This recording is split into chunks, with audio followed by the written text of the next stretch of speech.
क्या कहेंगे पूरा?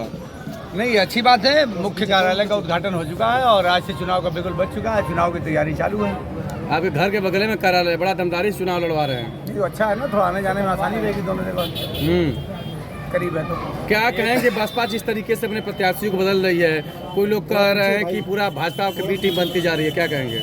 नहीं, देखिए वहाँ का जो मामला आप जो इशारा कर रहे हैं प्रत्याशी बदलने का, जो आज की घटना है, तो उसको पूरा मालूम करिए।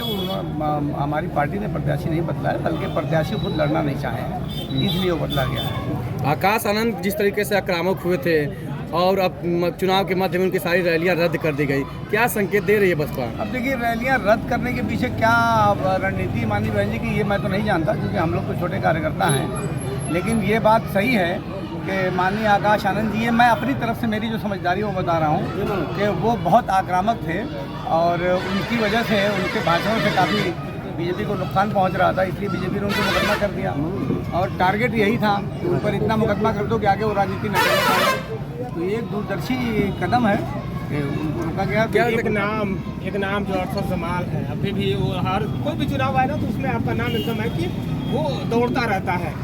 अभी क्या माना जाए कि अभी भी स्थिति है कुछ चांस की लोकसभा चुनाव में, ना, या बैकफुट पे आ चुके हैं आप? नहीं, हमारा कोई मैटर अब नहीं रहा है। अब बहुजन समाज पार्टी के बालकृष्ण चौहान जी जो भी मैटर है वो अब खत्म माना जाए। हाँ, पार्टी ने इशारा दे दिया है कि प्रत्याशी वही रहेंगे और उनका जिंदाबाद है। जब तक कुछ देखिए, हर किसी का चुनाव लड़ने का और टिकट मांगने का अधिकार है, आखिरी, लेकिन हाँ, तो आखिर तक लगे रहे। जब इशारा हो गया, वो बदलना नहीं, हम इशारा हो गया, हाँ इशारा। तो क्या अब माना जाए कि अरशद जमाल विधानसभा की तैयारी करेंगे? नहीं, आगे तो हम चेयरमैन नहीं, आगे देखा जाएगा।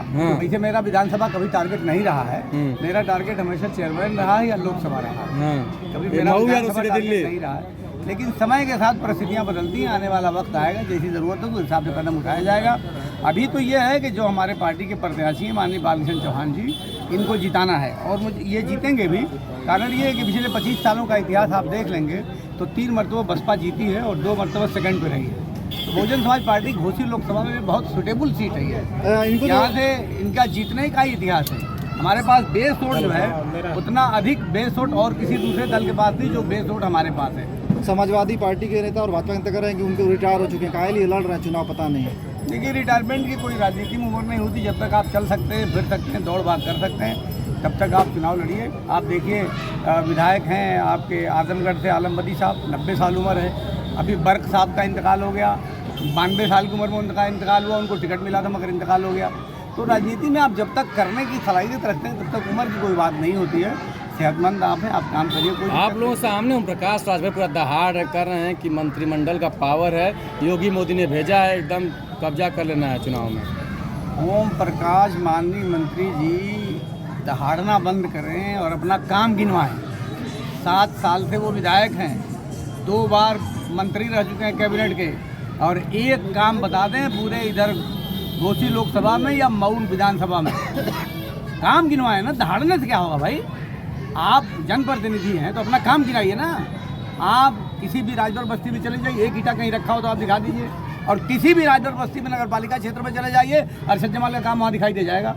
मगर वो तो मंत्री भी रह चुके हैं, वो अपने समाज के लिए जो आदमी काम नहीं किया वो दूसरों के लिए क्या करें? उनकी नज़र मुस्लिम वोटरों पर है, कर रहे हैं कि एकदम चुनाव बाद बहाली करवा देंगे जो मदरसा शिक्षक हैं, और लगातार कर रहे हैं बुनकरों को बुनकर सम्मान निधि दिलवाएंगे। जो हक लंबे समय से नहीं मिला दिया है सपा और बसपा और कांग्रेस ने, वो हक अब दिलाने का समय आ गया है और मैं मुसलमानों को साथ लेकर चलने की बात कर रहे हैं वो। अब देखिए, ये कम से कम नौबत तो ये है कि मुसलमानों की आज बात करनी पड़ी 7 साल बाद उनको। पिछले 7 साल में तो नहीं कभी किया था, तो आज अगर कर रहे हैं तो अच्छी बात है। और चुनाव बीतता है तो कुछ करके दिखा दें। अभी तो चुनाव में वादा सभी करते हैं, चुनाव बीतता है तो कुछ करके दिखा दें। तो कह रहे हैं कि मुसलमानों सम्मान समझौता हुआ तो इस्तीफा भी भाजपा से हैं।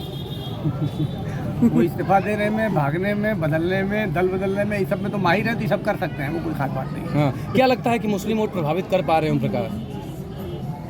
देखिए, मुसलमान जो है, और ख़ास तरीके से घोसी लोकसभा का मुसलमान बहुत सूझबूझ के साथ मतदान करता है अपना। आप पूरा इतिहास देख लीजिए 20-25 साल का, कि मुसलमानों की वोटिंग जो होती है वो बहुत सूझ समझ के साथ होती है, और 2 दिन 3 दिन पहले इनका फैसला बदलता है। और आज भी वो देखेंगे कि कौन मजबूत है। मुसलमान ये देखेगा कि कौन मजबूत है और कौन किस में दम है।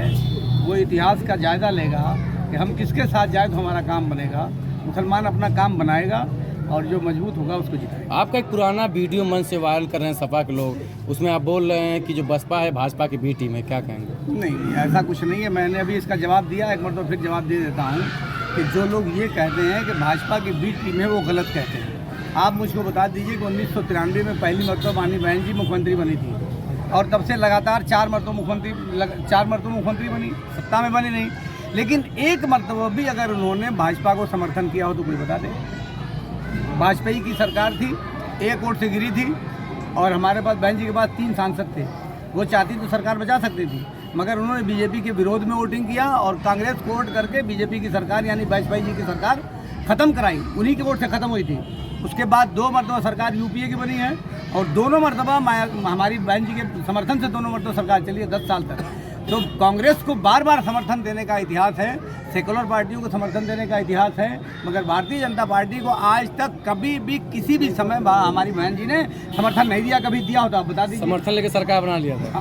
भैया आप मुझको वोट देना चाहते तो मुझे क्या एतराज़ है? मैं चुनाव लड़ रहा हूँ तो अगर मुझे कोई वोट देगा तो मैं छाटने जाऊँगा कि हिंदू है, मुसलमान है, अहिरा है, बहिरा है, काना है, लंगड़ा है, लूला है। अरे मुझको जो वोट देगा हम लेंगे, लेकिन हम वोट लेंगे अपनी शर्तों पे। बहन जी ने 2 मरतबा सरकार बनाई बीजेपी के सपोर्ट से, मगर बीजेपी ने जो सोचकर बहन जी को समर्थन किया था वो काम बहन जी ने नहीं किया। बहन जी ने अपनी मर्जी सरकार चलाई और जब उन्होंने देखा कि तो हमारी कोई सुनी नहीं रही है तो उन्होंने समर्थन वापस ले लिया। तो अपने काम निकाला है, सरकार बनाने में मदद नहीं की है, सरकार बनने में मदद ली है, यानी ली है, बीजेपी का प्रयोग किया है, बीजेपी को सपोर्ट नहीं किया है। तो ये कहना गलत है कि बीजेपी को सहयोग करेंगे। बहन जी ने कभी बीजेपी को सहयोग नहीं किया, बीजेपी का प्रयोग किया है। तो इस समय अब क्या माना जाए, जिस तरह से बीएसपी इस समय धीरे धीरे अब साइलेंट मोड पे जा रही है, जैसे आनंद जी की रैली सारी कैंसिल कर दी, तो क्या लग रहा है कि वो जो सहयोग लिया था या वो नहीं? बहन जी की सारी रैलियां चल रही हैं। कौन कह रहा है आपसे? कल भी रैली थी। नहीं, आनंद बहन जी के देखिए मुख्य नेता हमारी बहन जी ने हैं। अब आनंद जी को उन्होंने रोक लगाई है, कई दिन के लिए रोक लगाई है। अभी हो सकता है कि 4 दिन बाद फिर वो आनंद जी आ जाए, तो कोई उनके दिमाग में होगा प्लान। वो बहुत बड़ी नेता है और उनके पास बहुत बड़ा दिमाग है। क्या लग रहा है तमाम मशीन है पूर्वांचल घोसी में आसपास इतने चुनाव में, क्या लग रहा है कि जनता के मुद्दों पर चुनाव हो रहा है या बड़े बड़े नेताओं के माहौल पर? देखिए मुद्दे तो ऑलरेडी हैं सभी के पास। कैंडिडेट जब तक पर्चा नहीं भर लेता, पर्चा वापसी होकर सिंबल अलॉट नहीं हो जाता, तब तक जनता कहीं कन्फ्यूज़न उनका ख़त्म नहीं होता। अभी 7 तारीख से पर्चा भरना शुरू होगा, 14 को पर्चा समाप्ति होगी, 15 को फिर उसकी जांच होगी, 16 को पर्चा वापसी होगा, 17 को फिर सिंबल अलॉट होगा। तो आप 18 से मान के चलिए कि इन सवालों का जवाब हम लोग 17 तारीख के बाद 18 के बाद देंगे और जनता भी उसके बाद निर्णय करेगी उसको क्या निर्णय लेना है। तो आपने मऊ नगर के चेयरमैन असद जमाल